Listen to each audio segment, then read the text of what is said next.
As you may have heard, the famous Hollywood movie star Shia LaBeouf has become a Catholic. And that came after he's playing the role of Saint Pio of Pietrelcina, that's Padre Pio, in a forthcoming film. And in an interview that I read, he spoke of the effect of attending Mass and receiving the Eucharist. This is what he said: I start feeling a physical effect from it. I start feeling a reprieve. I start feeling regenerative.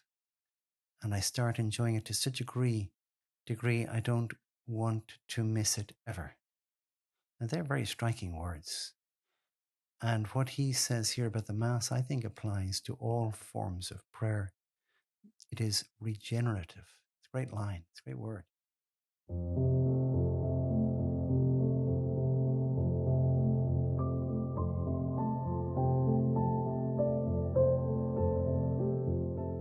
Now, prayer is the topic of our prayer today, because I thought it would be good for us to pray precisely about praying. What are we trying to do? What are we doing?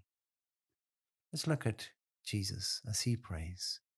What we see in the gospel very clearly is that you, Lord, pray, but that you really want to pray, and pray seriously.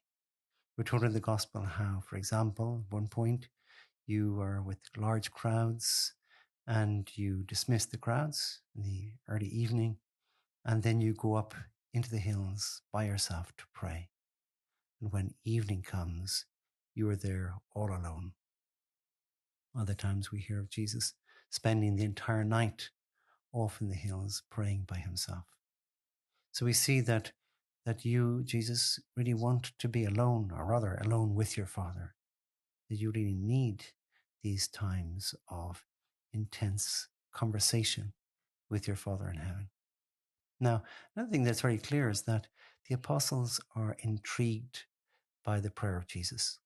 It is clearly something very special, so much so that in the gospel they approach Jesus as he is praying. When he's finished, they let him finish. One of the disciples said to Jesus, Lord, teach us to pray, as John taught his disciples. They really know that Jesus is the master, and he's the master of the most important art that anybody could ever learn, and that is the art of praying. And so Jesus teaches them there, and then he teaches them the Our Father. Now, the church teaches us that there are three main types of prayer. This is discussed in the final section, the fourth section of the Catechism, which is all given over to praying, especially praying the Our Father. Now, of these three types, all three are needed. It's not that one specializes in one kind or another, but really, to one degree or another, all three of them are needed. And the very first is one that I suppose we're most familiar with, and that is vocal prayer. And the Catechism says something very interesting. It is founded on the union of the body and soul in our human nature. That the body gets associated with the interior prayer of the heart. It's very nice, and it's very true in the sense that the body wants to join in with the heart. If we feel great joy, we smile, we laugh. The body joins in. If we feel great sorrow, well, we frown or we cry.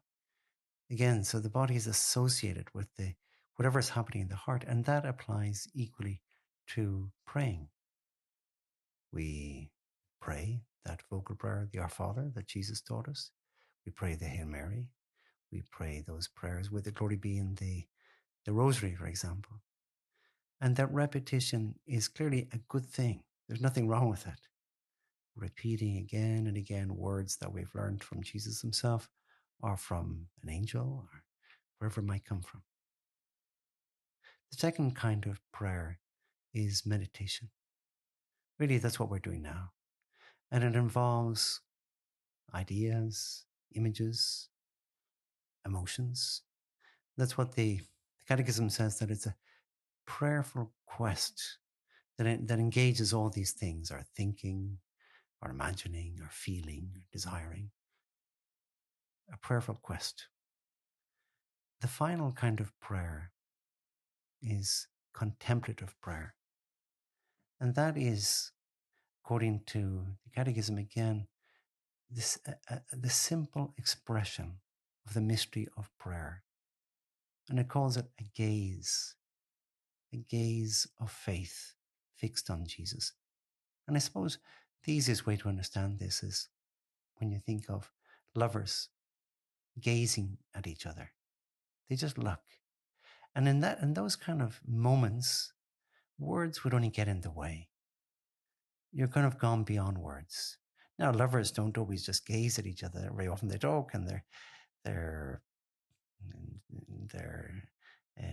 communicating in many other ways. But there comes a time when it's time for gazing, and that is contemplative prayer. Just gazing, maybe gazing at a picture of Jesus or Our Lady, or gazing at the tabernacle. But the Catechism also says that these three forms of prayer have in common the recollection of the heart. That's very important. Another saint says that silence is the gatekeeper of the interior life. You cannot really enter into prayer, neither vocal, nor meditative, nor contemplative, without this silence.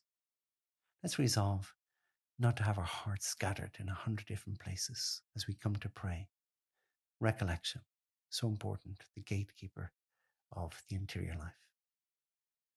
I give thanks, my God, for the good resolutions, affections, and inspirations you have communicated to me in this meditation. I ask you for help to put them into effect. My Mother Immaculate, Saint Joseph, my Father and Lord, my guardian angel, intercede for me.